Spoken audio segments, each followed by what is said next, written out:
नमस्कार, स्वागत है आपका। आप देख रहे हैं हमारी खास पेशकश लीगल हेल्पलाइन और मैं हूं आपके साथ अनंत। इस देश का लोकतंत्र इस देश की खूबसूरती का एक अभिन्न अंग है, जहां जनता के लिए जनता द्वारा शासन के एक सूत्र पर चलते हुए हर एक नागरिक को समानता के साथ स्वेच्छा से जीने का अधिकार दिया जाता है। लोकतंत्र की आत्मा संविधान को कहा जाना गलत नहीं होगा और इसी संविधान का प्रियम्बल यानी संविधान की प्रस्तावना भी समाज के हर व्यक्ति के लिए समता और न्याय की बात करता है।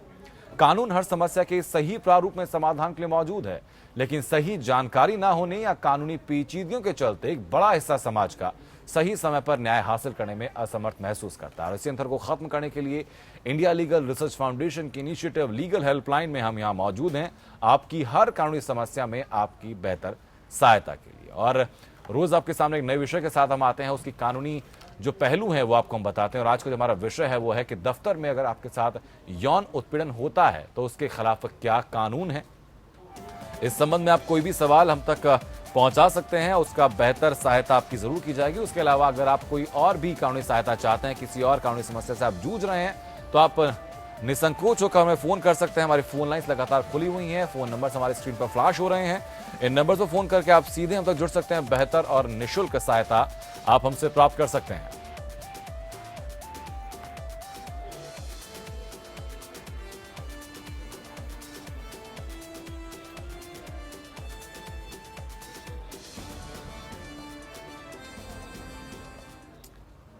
हमारे साथ सुप्रीम कोर्ट अधिवक्ता माहिरविश फारूकी मौजूद है स्टूडियो में। बहुत स्वागत है आपका। जब हम लोग sexual harassment at work place के अगेंस्ट बात करते हैं तो कानून कहाँ है हमारे आईपीसी में? जी, हमारे आईपीसी में जो कानून है वो 504 है जी। सेक्शन किसी भी औरत की मॉडेस्टी अगर किसी तरह से हानि करी जाती है वर्क प्लेस में या उसके साथ हैरेसमेंट करी जाती है, तो इस तरह के केसेस को वो अपनी कंपनी में सेक्सुअल हैरेसमेंट कमेटी के आगे प्लेस कर सकती है। जी। डायरेक्टली पुलिस को ना अप्रोच करके सेक्सुअल हैरेसमेंट प्रिवेंशन प्रोहिबिशन और रिड्रेसल नाम का एक एक्ट है जो कि विशाखा केस के बाद आया था। उसके आधार पर हर एक कंपनी के पास एक अपना इंटरनल कंप्लेंट कमेटी होना चाहिए जिसके समक्ष वो अपनी इस प्रॉब्लम को रख सकती हैं। जी, ठीक है। लेकिन जो सेक्सुअल हैरेसमेंट वर्ड है इसको कैसे डिफाइन किया गया है? इसमें क्या क्या चीज़ें आती हैं? सेक्सुअल हैरेसमेंट सिर्फ वो नहीं है जो जिसमें एक्सप्लिसिट रूप में या तरीके से या बहुत डिटेल तरीके से दिखाया गया हो कि हाँ किसी ने आपको टच कर दिया तो वो सेक्सुअल हैरेसमेंट कहलाएगा। इसके अलावा बहुत सारी ऐसी चीज़ें हैं जो ऑफेंसिव हो सकती हैं। जी। मान लीजिए किसी लेडी को किसी ने गाली दे दी है उसके वर्क प्लेस में, वो सेक्सुअल हैरेसमेंट में आएगा। अगर उसके लिए कोई हॉस्टाइल सा सिचुएशन क्रिएट कर दिया है कि आसपास के जितने उसके कोलीग्स हैं वो उसको विथ रिस्पेक्ट नहीं देख रहे हैं, वो सेक्सुअल हैरेसमेंट कहलाएगा। इसके अलावा उसको किसी भी किस्म की धमकी दी गई है, उसको पोर्नोग्राफी दिखाई गई है वर्क प्लेस में, वो भी सेक्सुअल हैरेसमेंट कहलाएगा।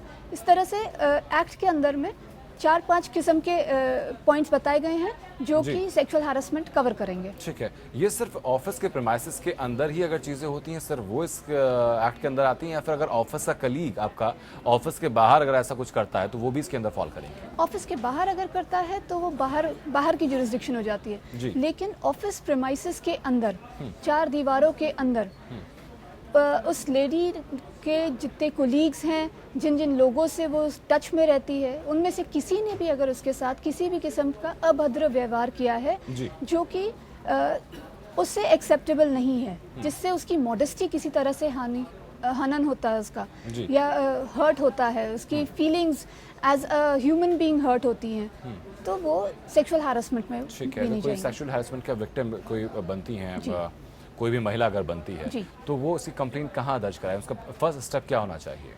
देखिए, जब से ये एक्ट आया है एंड फॉर दैट मैटर इससे पहले जब ये विशाखा जजमेंट आया था, उसमें गाइडलाइंस दे दी गई थी कि जितनी भी वर्क प्लेसेस होंगी वो हर एक वर्क प्लेस के पास अपना एक इंटरनल कंप्लेंट कमेटी सेटअप रहना चाहिए। जी। 2013 से पहले तक बहुत सारी एमएनसीज ने अपने कंपनीज में एक ऑर्गेनाइजेशन एक कमेटी अपनी फॉर्म करके रखी हुई है। लेकिन कुछ लोग हैं या कुछ कंपनीज हैं जिन्होंने अभी कमेटी नहीं फॉर्म करी है। ऐसे केसेस में कंपनी रेफर कर देगी इस कंप्लेंट को आगे जो डिस्ट्रिक्ट ऑफिसर है उसके पास। लेकिन अगर कंपनी में, अगर उस ऑर्गेनाइजेशन में एक इंटरनल कंप्लेंट कमेटी ऑलरेडी है, तो फिर जो लेडी है वो अपना कंप्लेंट रिटन में या ओरली या किसी के जरिए, अगर खुद नहीं दे सकती हो, बहुत ज़्यादा ट्रॉमा में है, किसी और के जरिए बनाकर वो उसको कंप्लेंट आईसीसी के पास, इंटरनल कंप्लेंट कमेटी के पास भिजवाना रहेगा। क्या ये जरूरी नहीं होता कि हर ऑर्गेनाइजेशन में एक इंटरनल कंप्लेंट कमेटी हो, ताकि जो वहाँ पे वीमेन है जो काम करती हैं, फीमेल हैं, वो अपने आप को प्रोटेक्टेड महसूस करें? जिस भी कंपनी में 10 लोगों से ज़्यादा लोग काम कर रहे हैं, उस कंपनी में इट इज़ नेसेसरी, बहुत ज़रूरी है एक्ट के अंतर्गत कि एक आईसीसी होना चाहिए जी। अगर 10 जनों से कम की कंपनी है, 10 लोगों से कम लोगों की कंपनी है, तो फिर ऐसे में आईसीसी नहीं होगा, या फॉर गिवन रीज़न कि शायद सिर्फ मेल ही मेल हो और सिर्फ एक लेडी वर्क कर रही हो जी। तो ऐसे में फिर वो डिस्ट्रिक्ट ऑफिसर के पास जाएगा। लेकिन अगर आपकी कोई ऑर्गेनाइजेशन है, कोई कंपनी है, तो वो ज़रूरी है, मैंडेटरी है कि उनके पास एक आईसीसी होनी चाहिए जी। ठीक है, इस वक्त हमारे दर्शक राजेश जुड़ चुके हैं हम तक सीतापुर से। राजेश, अपनी बात आप रखें, कैसे आपकी सहायता हम लोग कर सकते हैं? हाँ सर, नमस्कार जी। नमस्कार सर, मैं ये पूछना चाहता हूँ, जैसे कि अगर कोई लेडी, मतलब पत्नी, neat and clean hand court में नहीं आती है, कोर्ट में जैसे कि वो झूठ बोल कर आती है, फाल्स एफिडेविट देकर आती है, और हम उसको सिद्ध कर देते हैं कि ये फाल्स है, तो उस पर कैसे कार्रवाई की जा सकती है? मान लीजिए जज साहब हैं, जज साहब ये कहते हैं कि महिला पक्ष है, ये हम इस पर कार्रवाई नहीं करेंगे। फॉर एग्जाम्पल मैं सर आपको देता हूँ, जैसे कि मेंटेनेंस के केस में सर वो हमारे ऊपर बंधे थे, करीब 4,500 रुपए बंधे थे, 3,000 रुपए पत्नी के लिए और 1,500 रुपए पुत्री के लिए। उन्होंने कोर्ट में एक एप्लीकेशन लगाई कि मेरी नौकरी लग गई है, इसलिए मेरा मेंटेनेंस रोक दिया जाए। हमने रोक दिया, बच्ची का मेंटेनेंस हम लगातार देते रहे। इसी बीच सर उनकी नौकरी छूट गई।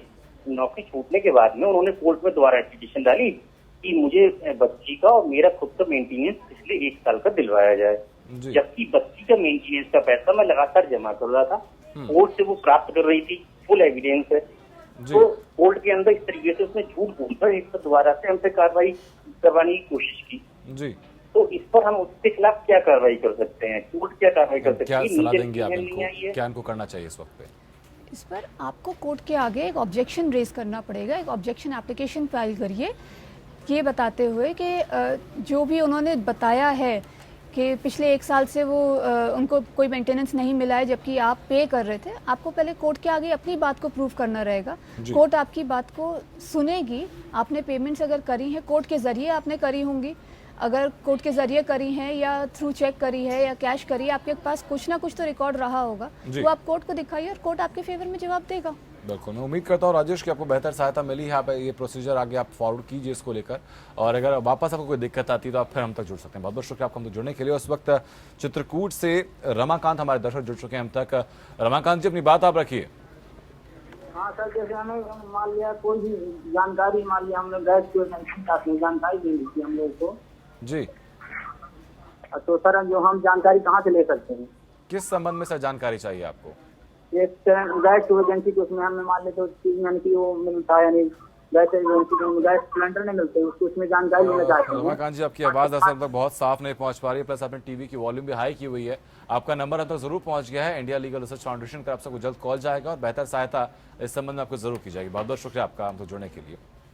मारवेश, जो हम लोग आईसीसी की बात कर रहे थे, जो इंटरनल कंप्लेंट कमेटी जो है, तो इंटरनल कंप्लेंट कमेटी फॉर्म कैसे होती है, उसमें कौन कौन उसके मेंबर रहता है? कोई भी इंटरनल कंप्लेंट कमेटी में जी एक चेयरपर्सन होगा और उसके अलावा दीगर मेंबर्स होंगे जी। मेंबर्स की quantity depending on number of employees रहेगी जी। ज़रूरी नहीं है कि नंबर ऑफ एम्प्लॉयज अगर 1000 है तो हमको 500 मेंबर्स रखने चाहिए।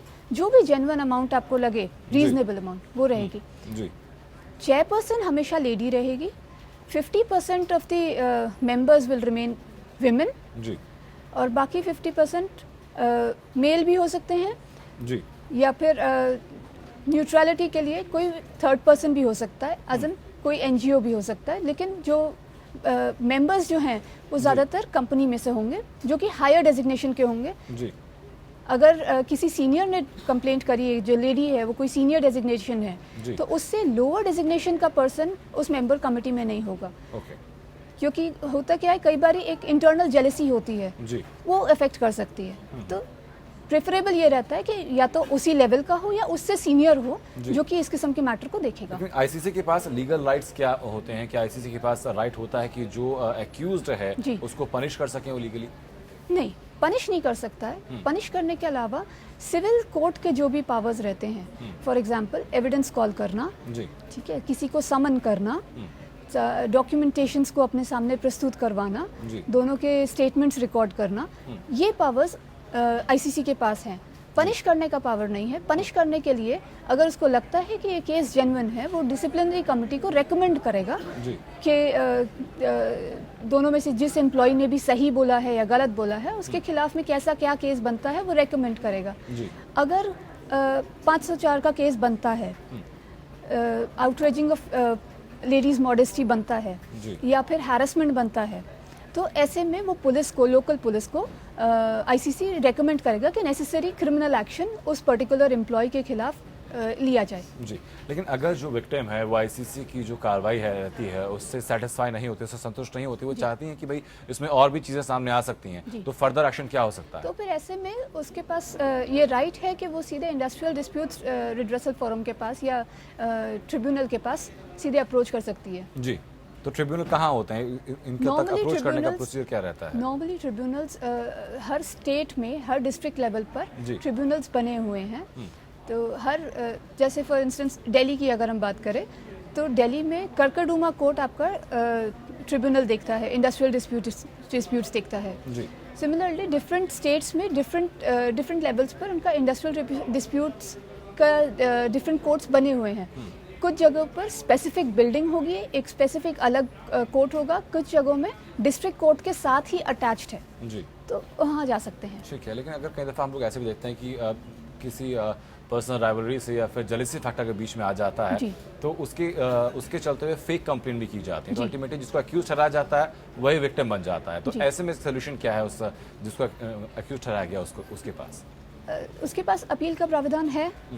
अगर वो अक्यूज ठहराया गया है, गलत ठहराया गया है और उसके पास रीजनेबल रीज़न है या प्रूफ है कि जो मेरे खिलाफ जो केस हुआ है वो गलत है, वो अपील में डेफिनेटली जा सकता है ट्रिब्यूनल के आगे ही। ट्रिब्यूनल उसको डिसाइड करेगा। साइमल्टेनियसली जब ये क्रिमिनल केस के लिए जब ये रेकमेंड कर दिया जाएगा, क्योंकि अगर उसके खिलाफ में केस पाया जाता है कि हाँ इसने कोई ऑफेंस किया है और वो मैटर रेफर कर दिया गया है क्रिमिनल कोर्ट को, तो ऐसे में जीएमएफसी या फिर जुडिशियल मैजिस्ट्रेट जिसे कहते हैं, जुडिशियल मैजिस्ट्रेट फर्स्ट क्लास के आगे जब ये मैटर जाएगा वहाँ पर ये अपना मैटर प्लेस कर सकता है कि मेरे खिलाफ जो केस किया गया है वो गलत है। इवन अदरवाइज क्योंकि वो प्रोसीजर काफ़ी लंबा रहता है तो वो क्वेश्चन की एक एप्लीकेशन लगा सकता है, हाई कोर्ट मूव कर सकता है डायरेक्टली, और उसके पास जो रीजनेबल रीजंस हैं वो कोर्ट को दिखा सकता है। अगर हाई कोर्ट को वो कन्विंस कर पाया कि मेरे खिलाफ जो केस बना है वो गलत है, झूठा है, बेबुनियाद है, और कोर्ट कन्विंस्ड हो गया है, तो वो मैटर उसी टाइम काश कर दिया जाएगा। ठीक है, इस वक्त चंडीगढ़ से अकरम हमारे दर्शक जुड़ चुके हैं। अकरम, अपनी बात आप रखिए।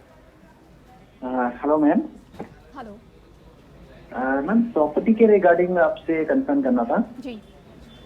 एक्चुअली मैम हमने एक प्रॉपर्टी खरीदी थी और जो प्रॉपर्टी वो एक्चुअली उन्होंने लोन ले रखा था, जो सोल्ड था, जो जिसने बेची हमें जी। उन्होंने लोन लिया हुआ था, उसके वो विटनेस बने हुए थे, अपने फ्रेंड को लोन दिलवाया उन्होंने, एज ए विटनेस उन्होंने वो प्रॉपर्टी रखी थी जी। तो वो प्रॉपर्टी उन्होंने हमें बेच दी। उसके बाद जब उसके फ्रेंड ने वो लोन क्लियर किया तो बैंक ने वो प्रॉपर्टी फिर उनके नाम कर दी है। अब जो मालिक है वो अब करंटली जो प्रॉपर्टी है वो उसके नाम पे चल रही है। अब वो हमसे डिमांड कर रहा है और पैसे देने की, कहता कि हमें और पैसे दो, नहीं तो मैं प्रॉपर्टी आपके नाम नहीं करूंगा। तो इस केस के रिगार्डिंग मैंने आपसे सलाह लेनी थी कि क्या करना चाहिए हमें। जब आपने प्रॉपर्टी प्रॉपर तरीके से हमारे नाम हो रखी है। हाँ जी, जब आपने प्रॉपर्टी खरीदी थी तो उस वक्त कोई डॉक्यूमेंटेशन हुई थी? जी सर, वो पूरी हुई थी, पूरी रजिस्ट्री हमारे पास है। 2005 से लेके 2014 तक वो हमारे नाम रही है। उसके बाद जैसे ही लोन क्लियर हुआ तो बैंक ने वो प्रॉपर्टी उसके नाम कर दिया दोबारा, तो 2014 से ऑनवर्ड्स उसके नाम चल रही है वो प्रॉपर्टी। क्या सोल्यूशन के पास हो सकता है? 2014 ऑनवर्ड्स अगर आपने इस रिगार्ड में कोई नोटिस भेजा है उनको? नहीं मैम, एक्चुअली अभी कुछ नहीं। वो पटवारी और जो तहसीलदार है उनके फोन आते हैं, वो कहते हैं कि कॉम्प्रोमाइज कर लो, क्योंकि वो 420 का केस एक्चुअली मैम मुझे कुछ, मैं चंडीगढ़ जॉब करता हूँ तो मैं कंसर्न करना चाहता था कि हमें क्या करना चाहिए, हमारा फर्स्ट स्टेप क्या होना चाहिए। अब वो हमसे डिमांड कर रहा है, कहता मैं प्रॉपर्टी नहीं करूंगा तुम्हारे नाम, केस करना है केस करो, या अब जो करना है आप, मैं अपनी प्रॉपर्टी अब तुम्हें नहीं दूंगा। अब वो मेरे नाम चल रही है, अब प्रॉब्लम ये है वो किसी और को सॉल्व आउट ना कर दे तो फिर और प्रॉब्लम हो सकती है उसको। आपके पास इनिशियली ये है कि आप इमीडिएटली एक नोटिस, लीगल नोटिस अपने किसी लॉयर से बनवा कर उसके पास भिजवाइए। 15 दिन के भीतर में अगर आपके कागजी क्लियर नहीं होती है, आप नोटिस बैंक को भेजिए कि उन्होंने गलत तरीके से बेच दिया है। दूसरा ये जो कंसर्न्ड पर्सन है उसके खिलाफ आप एक लीगल नोटिस भेजिए कि इन्होंने आपके साथ जालसाजी करने की कोशिश करी है या अभी कर रहे हैं और आपकी प्रॉपर्टी बेचने की कोशिश कर सकते हैं, तो वो ऐसा ना करें क्योंकि आपने लीगली इस प्रॉपर्टी को परचेज करा सो एंड सो ईयर में और ये प्रॉपर्टी आपके नाम से है। और इसके साथ साथ एक पब्लिक नोटिफिकेशन नोटिस में न्यूज़पेपर में डाल दीजिए कि ये प्रॉपर्टी आपकी है, आपने फलानी तारीख को फलाने रजिस्ट्रेशन के ज़रिए उसको परचेज़ किया है और फ्यूचर में अगर किसी ने इसको खरीदा या बेचने की कोशिश करी तो उनके खिलाफ लीगल एक्शन लिया जाएगा। ये सब करने के बाद आप सिविल कोर्ट में भी आप अप्रोच कर सकते हैं या क्रिमिनल कोर्ट भी अप्रोच कर सकते हैं अगर कोई आपके खिलाफ कंटिन्यू करता है कोई ऐसे एक्शन। उम्मीद करता हूँ अकरम बेहतर सहायता आपको मिली है, इस प्रोसेस आप फॉलो कीजिए और अगर आपको फिर भी कोई दिक्कत आती है तो हम यहाँ मौजूद रहेंगे आपके लिए बेहतर सहायता के लिए। बहुत बहुत शुक्रिया आपका। मैं जानना चाहूँगा, जो हम लोग बात कर रहे थे कि अगर फेक कंप्लेंट की जाती है तो जो फेक कंप्लेंट, जो गलत कंप्लेंट करता है, क्या उसके खिलाफ भी कार्रवाई का प्रावधान है? बिल्कुल है। ऐसे में अगर ऐसा निकलता है कि पूरी इंक्वायरी होने के बाद अगर ये कंक्लूड होता है कि जो कंप्लेंट थी वो गलत करी गई थी, इंटेंशन ये था कि वो उस आदमी को हैरेस किया जाए, तो इस तरह ऐसे सिचुएशन में आईसीसी रेकमेंड करेगी डिसिप्लिनरी कमेटी को कि उस लेडी के खिलाफ नेसेसरी एक्शन लिया जाए। जी ठीक है। अगर किसी सेक्सुअल प्रेफरेंस को लेकर अगर उसके ऊपर टॉन्ट किया जाता है तो क्या वो भी इसी के अंदर फॉल करता है? जी हाँ, बिल्कुल आता है। मान लीजिए एक लेडी ने सलवार सूट पहना हुआ है और किसी उसके कुलीग ने उसको सलवार सूट पर ही उसको कमेंट कर दिया, तो वो भी सेक्सुअल हैरेसमेंट कहलाएगा। ऐसे में अगर वो कंप्लेंट करती है तो बर्डन उस पर रह जाता है कि वो प्रूव करे कि अगले ने उसको क्या चीज़ बोली थी और उस पर्सन को भी प्रूव करना हो रहेगा कि मैंने किस सेंस में बोला था। कई बार हम कई चीज़ें ऐसी बोल देते हैं जो एक सुनने वाले को शायद लगे कि ऑफेंसिव नहीं है, लेकिन जिसके खिलाफ बोला गया उसको ऑफेंसिव फील करे। तो आईसीसी की फॉर्मल इंक्वायरी शुरू होने से पहले कॉम्प्रोमाइज़ का सिचुएशन रहता है, उस टाइम पर इस मैटर को वहीं के वहीं रिजॉल्व कर देना चाहिए। ठीक है, लेकिन अगर कोई एक्यूज पाया जाता है तो सज़ा का प्रावधान क्या है एक्ट के तहत? सज़ा का प्रावधान ये है कि उसका जो केस है वो क्रिमिनल कोर्ट में रेफर कर दिया जाएगा, रेकमेंड कर दिया जाएगा और आईपीसी के अंतर्गत जो भी नेसेसरी पनिशमेंट्स होंगी वो दी जाएंगी। ठीक है, जो कि जानना चाहूँगा कि ये जो एक्ट है ये सिर्फ वुमेन के लिए है या फिर मेन भी इसके खिलाफ इसका उपयोग कर सकता है, उनके साथ कभी ऐसा कुछ होता है तो? नहीं, ये है तो सिर्फ वुमेन के लिए, बट मेन को सिर्फ एक तरह से एहतियात बताई गई है कि अगर वो एक वर्क प्लेस में है और कुलीग्स आपके फ्रेंड्स बनते हैं तो फ्रेंडशिप का लेवल प्रीमाइसेस के बाहर बहुत अच्छा रहता है, लेकिन प्रीमाइसेस के अंदर वो प्रोफेशनल रहना चाहिए। जिस तरह का आप रिस्पेक्ट एक्सपेक्ट करते हैं वही रिस्पेक्ट आपको एक वुमन को देना चाहिए, इररिस्पेक्टिव कि वो आपकी कितनी अच्छी दोस्त है। ठीक है, एक बात मैं और जानना चाहूँगा आपसे कि सिर्फ कलीग्स के लिए ही ये होता है या फिर अगर कोई क्लाइंट या कोई कस्टमर अगर आपके पास आता है और ऑफिस के अंदर वो आपसे बदतमीजी करता है तो उसके खिलाफ भी कंप्लेंट की जा सकती है? उसके खिलाफ भी करी जा सकती है जी। यहाँ पर पॉइंट जो कि देखा जाएगा वो है जुरिस्डिक्शन बनता है उस प्रेमाइसिस से। अगर उस प्रेमाइसिस उस वर्क प्लेस के अंदर कोई भी पर्सन एक टैक्सी ड्राइवर से लेकर एक गार्ड से लेकर एक प्यून से लेकर एक ऑफिसर, हायर डेजिग्नेशन का ऑफिसर, किसी ने भी अगर उस लेडी के साथ बदतमीजी करी है जो कि उस प्रीमाइसिस में वर्क करता है या नहीं करता है लेकिन उस प्रीमाइसिस में आया है और उसने ऐसी बदतमीजी करी है तो उसके खिलाफ कंप्लेंट करी जा सकती है। लेकिन क्या वो व्यक्ति फिर बाउंड होगा कि इंटरनल कंप्लेंट कमेटी है उसके इन्वेस्टिगेशन के दौरान वो ऑफिस आए?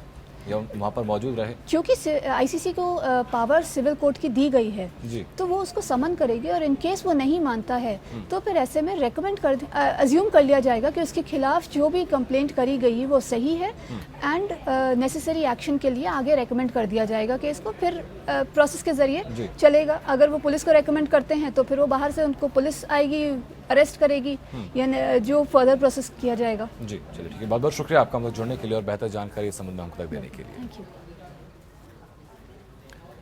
इंडिया लीगल रिसर्च फाउंडेशन की इनिशिएटिव लीगल हेल्पलाइन का उद्देश्य यही है कि समाज के हर वर्ग के हर व्यक्ति को समान रूप से सही वक्त पर बेहतर न्याय मिले। उसके लिए हम लोग यहाँ मौजूद रहते हैं। आप अपनी किसी भी कानूनी समस्या को लेकर हम तक पहुंच सकते हैं। बेहतर और निःशुल्क कानूनी सहायता हमारी तरफ से आपको जरूर दी जाएगी। नमस्कार।